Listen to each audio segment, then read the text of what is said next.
নমস্কার বন্ধুরা, 7 দফায় রাজ্যে শুরু হতে চলেছে 2024 সালের লোকসভা ভোট, যেখানে পশ্চিমবঙ্গের লোকসভা সিটের সংখ্যা রয়েছে 42টি। এই 42টি আসনে কে কোথায় এগিয়ে রয়েছে, কোথায় কে জিততে চলেছে, এই নিয়ে জনগণের মধ্যে তৈরি হয়েছে বিরাট কৌতূহল। তো বন্ধুরা, আমরা কথা না বাড়িয়ে সহজভাবে আমরা জেনে নেব যে কোন কোন লোকসভা আসনে কোন কোন প্রার্থী এগিয়ে রয়েছে, যেটা বিশেষজ্ঞদের মতামত অনুযায়ী ও কিছু পার্সেন্ট জনগণের উপর সমীক্ষা করা হয়েছে। তার ভিত্তিতেই আপনাদেরকে জানিয়ে দেব যে কোন কোন জায়গায় কোন কোন প্রার্থী জেতার সম্ভাবনা রয়েছে, অর্থাৎ কোন কোন লোকসভা আসনে তৃণমূল কংগ্রেস জিততে চলেছে এবং কোন কোন আসনে বিজেপি ও কংগ্রেস সিপিএম এর মতো প্রার্থীরা জিততে চলেছে। তবে সমীক্ষার মতামত অনুযায়ী 2024 সালের লোকসভা ভোট তৃণমূল কংগ্রেসের প্রতিদ্বন্দ্বী হিসাবে বিজেপিকেই টার্গেট করা হচ্ছে। এছাড়া আমরা সকলেই বুঝতে পারছি যে তৃণমূল কংগ্রেস ও বিজেপির মধ্যে একটা ফাইট হতে চলেছে।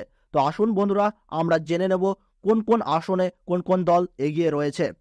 আপনার কাছে ছোট্ট একটি অনুরোধ, ভিডিওটিতে একটি লাইক করবেন। আর আপনি কোন জায়গা থেকে এই ভিডিওটি দেখছেন, বর্তমানে আপনার জায়গাতে কোন প্রার্থী এগিয়ে রয়েছে বলে মনে করছেন, তা অবশ্যই কমেন্ট বক্সে জানাতে ভুলবেন না। আর আপনি কোন জায়গার ফলাফল জানতে চাচ্ছেন, তাও কিন্তু কমেন্ট বক্সে জানিয়ে দেবেন।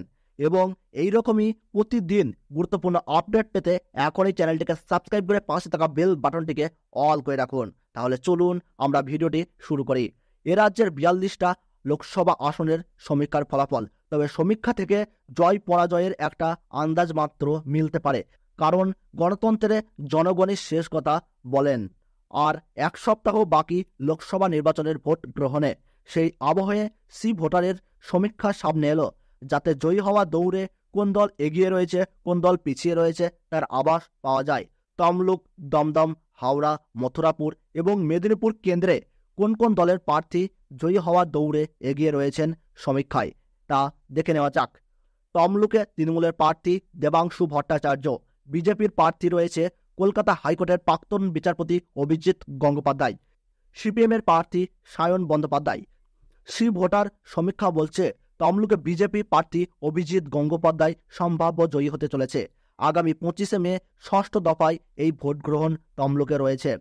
দমদমেও জমজমাট ত্রিমুখী লড়াই এবার, সেখানে 7ম দফায় 1 জুন ভোট গ্রহণ।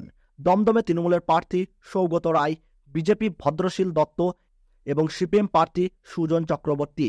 সমীক্ষা বলছে দমদমে সম্ভাব্য জয়ী সৌগত, তবে 1% সুইং হলেই ফলাফল পাল্টে যেতে পারে।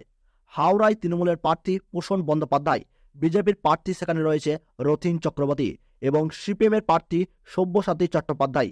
আগামী 20 মে 5ম দফায় ভোট গ্রহণ হাওড়ায়।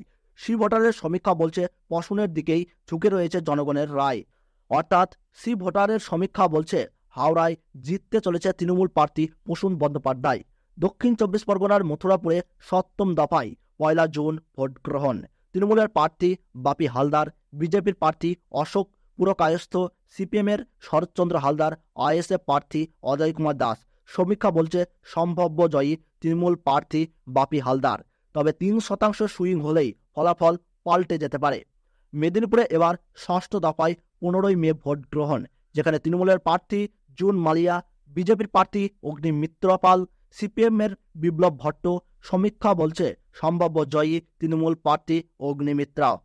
তো বন্ধুরা, আপনারা এই সমীক্ষাটি ভেবে কেউ চিন্তিত বা খুশি হবেন না। আমরা বিভিন্ন রকম ওয়েবসাইট ও রাজনৈতিক বিশেষজ্ঞদের পাওয়া তথ্য অনুযায়ী বিশ্লেষণ করে আপনাদের কাছে উপস্থাপন করা হয়েছে। তবে একাধিক জায়গায় পরিবর্তন হতে পারে, তাই এই নিয়ে মাতামাতির কোনো জায়গা নেই। আর কোথায় কে জিতবে সেটা ঠিক করবে সাধারণ জনতা। তো বন্ধুরা, এই ছোট্ট ভিডিওটি ভালো লাগলে একটু লাইক করবেন, আপনার জেলার নামটি আর বর্তমানে আপনি কোন জেলার সমীক্ষায় ফলাফল জানতে চাচ্ছেন তা আমাদের কমেন্ট বক্সে কমেন্ট করে জানাতে ভুলবেন না। এবং চ্যানেলটিতে নতুন দর্শক হয়ে থাকলে এই ধরনের সঠিক আপডেট পেতে এখনই চ্যানেলটি সাবস্ক্রাইব করে পাশে থাকা বেল বাটনটি অল করে রেখে দেবেন।